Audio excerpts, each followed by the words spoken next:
Thank you very much for joining. My name is Amit Cohen. I'm with the product management. Don't hate me for that. I'm not a developer. I coded a little bit in the past, but I am responsible for the product management of developer relations, developer experience. And with me, the one and only Nirit. She will do the real show. I'll just do the opening. Okay? So get ready. So what Rapyd has to do with developer experience? Maybe nothing, but we'll see in a few minutes. So Rapyd is a payment orchestration platform, right? We enable global cross-border payments, so you can collect and disburse payments in multiple currencies, multiple payment methods, whether it's credit cards, debit cards, wire transfers, redirects between banks, real-time payments, and any other methods. So as like any software vendor, and obviously in the payments where we are exposing an API, we have to give you guys as developers the best experience in order to start using our product and be able to onboard really as soon as possible. So developer experience is rather a new domain, I would say, as more and more software vendors are exposing APIs in the last, let's say, 10 years, 15 years. The term changed a little bit, and now they call it developer experience. We always cared about this persona of a developer from our client side, but everyone were talking about UI, right? User experience, UI, UX. Now we are talking about DX as well, developer experience. So obviously, your level of frustration is getting bigger and bigger as time to production is increasing. And as you can assume, it's only also for your boss, right? Because they don't see the revenue coming in, so they are coming and complaining about it with you. So what is really developer experience as a domain by its own? It covers all the area of API tools, whether it's what used to be called Swagger Hub, and these days called OpenAPI. The last version is 3.1. As well as SDKs that are preferably being generated based on a good open API. So you can have SDKs in multiple programming languages. And then we have to provide you guys with code samples that you can just clone, copy, and execute in your IDE. In addition, we are working in the developer experience to improve the API itself. So you will have good error codes that make sense. You will have simple authorization and authentication. And you should have a great experience in our sandbox. So when you move to production, things don't crash, right? So we have to simulate all that stuff behind the scenes. It sounds simple, but it's very, very complex. In addition, we want to give you a developer dashboard. So after you are executing the API, we have to make sure that you are able to see all the webhooks that you got, for example, or to see the request response so you can troubleshoot your code as well. So that's something we want to tackle later on. And documentation, right? If you did the API hosted checkout page challenge earlier in our booth, so you saw our documentation. Our documentation is about to be completely replaced. If you saw the documentation over there, in about a few weeks, you will see completely different documentation. We are completely replacing the tool and the engine for that. And we have to take care of versions as well. So every time we change the API, you don't want to be surprised with new capabilities, endpoints, webhooks, error codes that you were not aware of.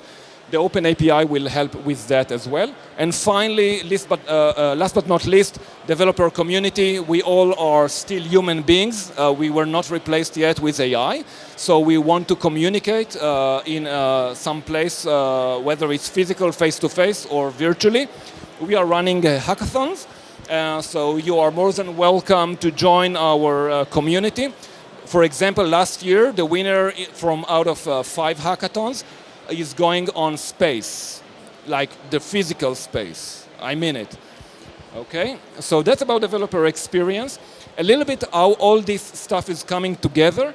So we are bringing all the API endpoints, and we have over 200 endpoints, as well as over 100 webhooks and over 500 error codes. All of that, we are now in the process of bringing them into the OpenAPI. Nirit will speak about it in a second. And from the OpenAPI, this will be used as our core single source of truth to auto-generate the API reference in the documentation instead of manually managing that. In addition, we will generate SDKs based on that, and we will auto-test code samples. So finally, all that stuff will go on Postman and GitHub, And then you, somewhere here, will be able to leverage all those tools that are auto-updated, both in the sandbox and moving quickly and frictionless into production. And finally, you will see all what you did in the developer's dashboard. Okay? So a quick example. This is going to be our new documentation, completely different than what we used to have. So that's part of our startup journey, moving from shitty documentation to real documentation. So that's about time, and happily we will launch it in a few weeks. Unfortunately, we couldn't make it here available, but you can see it later on. I do have it on my laptop. So I'll be happy to get any feedback from you guys if it looks easy to find stuff and easy to navigate. And with that, we want to move to Nirit to hear about the OpenAPI and design first versus code first. Hi.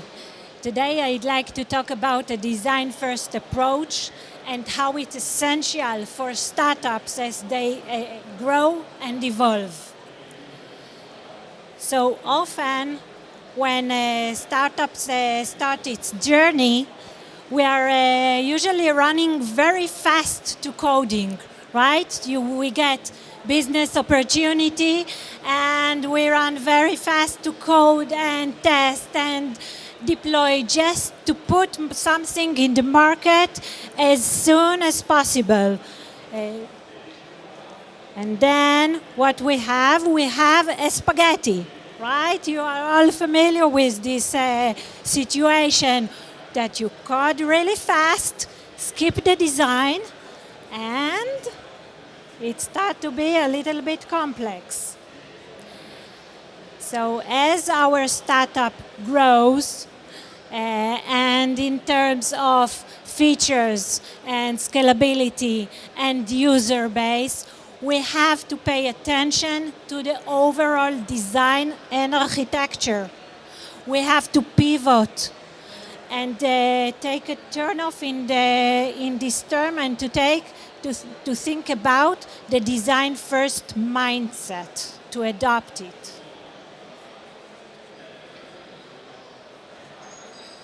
Now, what's happening in this grow-up phase?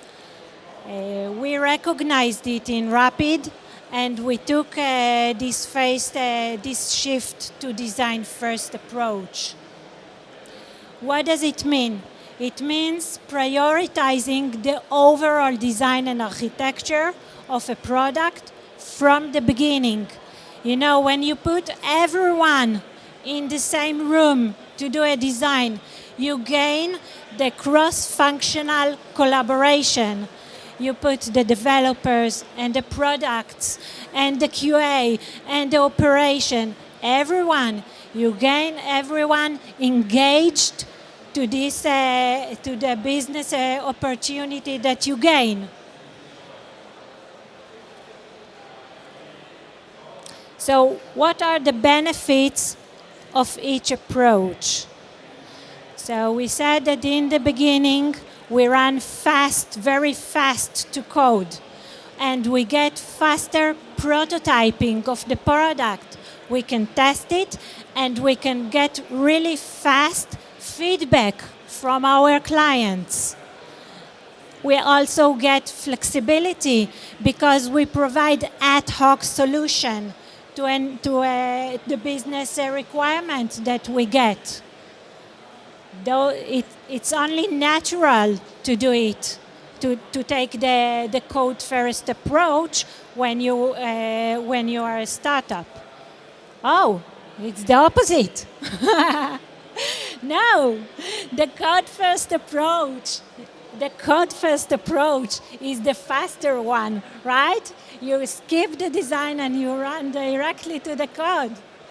And the design-first approach is after you have a spaghetti and you have no choice but to adopt it, and then you get you understand the challenges very early, and you have less problems, less issues down the road. You have better teamwork because the handshake between the product and the developers is happening right in the beginning. You are not waiting to the end to have the issues in production, so you have everyone to solve them. You get it right in the beginning. And you have scalability and maintainability better because you analyzed the business opportunity better. So, in Rapyd, we understood this, that this is the phase that we are having now, and we took the shift to the design-first approach. And the first step we took was writing our OpenAPI specification to the API platform. And that's what I'm going to show right now. So I wrote for the last 6 months the OpenAPI of our product. What is OpenAPI? OpenAPI is a standardized and machine-readable specification for describing and documenting our APIs. It's human-readable and machine-readable. So the product and the developers can engage and discuss the specification of the OpenAPI at the same place. As I said before, it's better collaboration. We are all trying to gain it, the cross-functional collaboration. So this is how it looks like. I provided here an example. This example is of the customer object. So in the OpenAPI specification, you have everything you need to know about this object. For example, if I have a pattern of a specific attribute, I provided the regex. So you as a client can validate it before you produce the API call. So, and here you can see the path that we provide, as Rapyd is an API first company. And those are the paths we provide you as clients. So OpenAPI is also called a contract. Why it's a contract? It's a contract first between the product and the developer, and it's also a contract between the API provider, us as Rapyd as API provider, and you are the consumers. That's how you know what to expect of our API. This is the contract between us. Those are the benefits of writing an OpenAPI. It's the standard way to document your API. If you are an API provider, that's the standard we expect to see. What are the specifications of your API? As an API first company, we want to provide better developers' experience to our clients so they know what to expect, and it's faster to market because we know the issues early. We analyze them. After we wrote the OpenAPI specification, we wrote the automation. Why? Because the OpenAPI is the single source of truth. As Amit mentioned before, we have a lot of sources. We have the documentation, we have Postman collection, we have the API. So when we have the spaghetti, so they are all not aligned, all those resources. So The OpenAPI is the single source of truth. Now we created automation tests to validate that what we wrote in the OpenAPI file is the same as the API itself. So we took it, we parse it with Python. Okay, if you are interested, I can provide more technical information about it. We parse the file and we test each path specifically. We make the call, we get the response, and we compare it with what we write. That's how we know that it's the right specification. Then we have the code generators to create the different SDKs. So we have one single source to create all languages of SDKs. And always we have human review. First, when we publish the OpenAPI, someone, actually it's me, reviewing it before publish. And also the SDKs, we have to take a look always, and we always find something. No automation is 100%. And it's published on GitHub and Postman.